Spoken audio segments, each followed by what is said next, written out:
Hi, my name is Justin, aka Ghost Reader, and today I'm going to be doing a review. But first, happy Mother's Day to everyone in the United States. I'm not sure if there's if it's Mother's Day anywhere else, but if it is, happy Mother's Day. And anyway, even if there isn't officially Mother's Day where you are, happy Mother's Day anyway. And so today we're going to be doing a review of Miracle Creek by Angie Kim. I recently read this book as part of Asian Readathon, and also it's our book of the month for the Discord reading group that I'm part of. So basically, this book is written by debut author Angie Kim. It's her first book. The story is about a Korean family who has this practice where you basically go into a pressurized chamber, submarine. At least that's what I was shaped as. And basically, this chamber, with the pressure really high and you breathing in oxygen, pure oxygen, is supposed to promote healing for chronic illnesses. And those range anywhere from like autism to cerebral palsy to infertility. And so basically, they have this business. However, one day there's a fire and the submarine basically blows up. The chamber blows up. And basically, this story is about the court case that is going on and trying to figure out who did the deed, because it seems like one of the people who was part of this program set the fire, and she is being put on trial. And so basically, everyone's being brought in for their testimony, and not as all as they seem. So you find out that there is a lot of lies going on, and basically people have been basically hiding a lot of stuff, and it kind of has an impact on what's going on. So you're not sure who's guilty and who's not, but basically, this is kind of a mystery that you kind of have to unfold over the pages. However, it's not just a mystery. I think if it was just simply you trying to figure out who set the fire, this book would have just been okay. However, I think the best part of this book is this exploration of what it means to be a mother. And in a very special case in this part, not only what it means to be a mother to a child, but also what it means to be a mother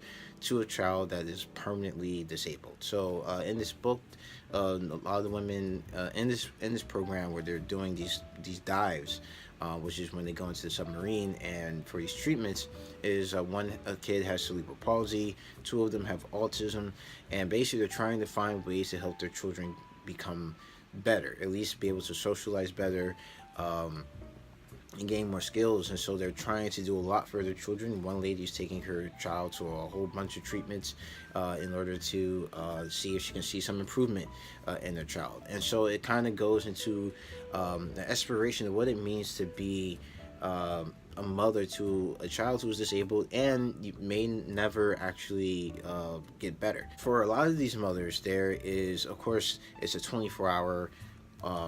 They're doing the caregiving, a lot of them on their own, and also it's a 24-hour job.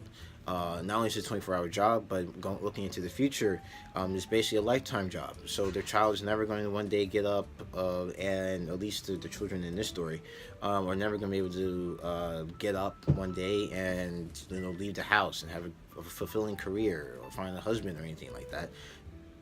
The women, for all their lives, have to look forward to taking care of being a caregiver, taking care of their child, and then when they die, you have to worry about, well, what's going to happen to my child after.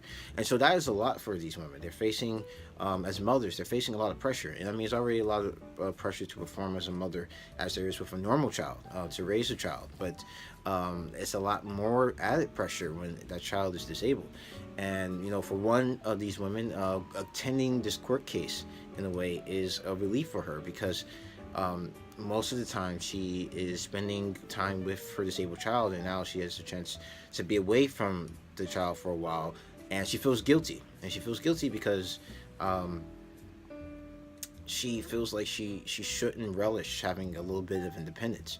And for a lot of people, that may seem like something bad, like she's a bad mother. And there's a lot of exploration of what some of the things that these women do. Are they indeed bad mothers for the things that they do?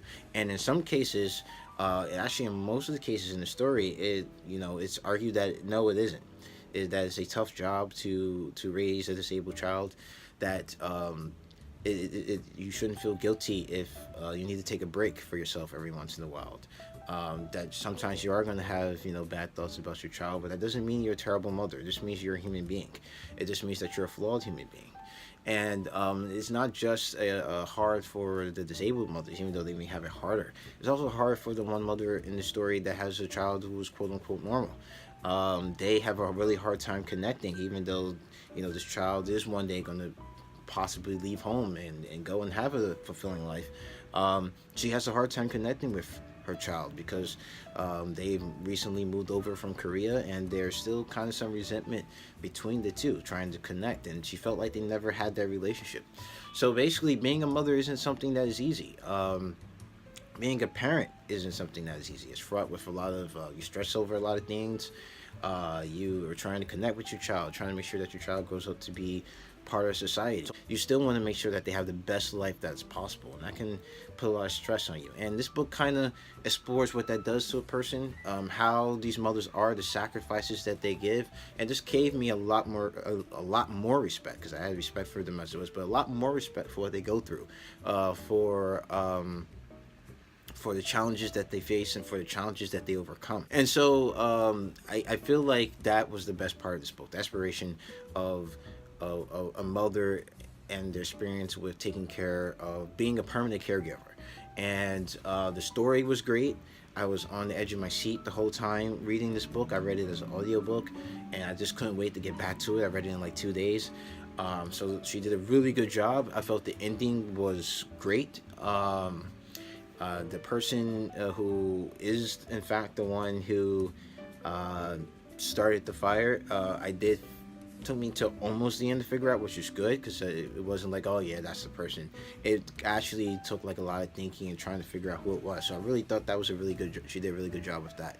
And so like if Angie Kim writes in like any more books, I definitely will probably be checking them out. I encourage you to read Miracle Creek as well. It's actually really a good book, a lot more better than I thought it was going to be, and for me so far has been the best book I've read in 2019. So definitely pick it up if you get the chance.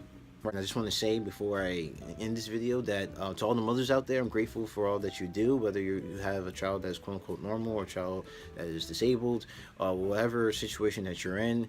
If you're working hard for the good of your child, I want to thank you. Thank you for all that you do. A lot of you are underappreciated, but at least I hope today that you do get some appreciation for the things that you do.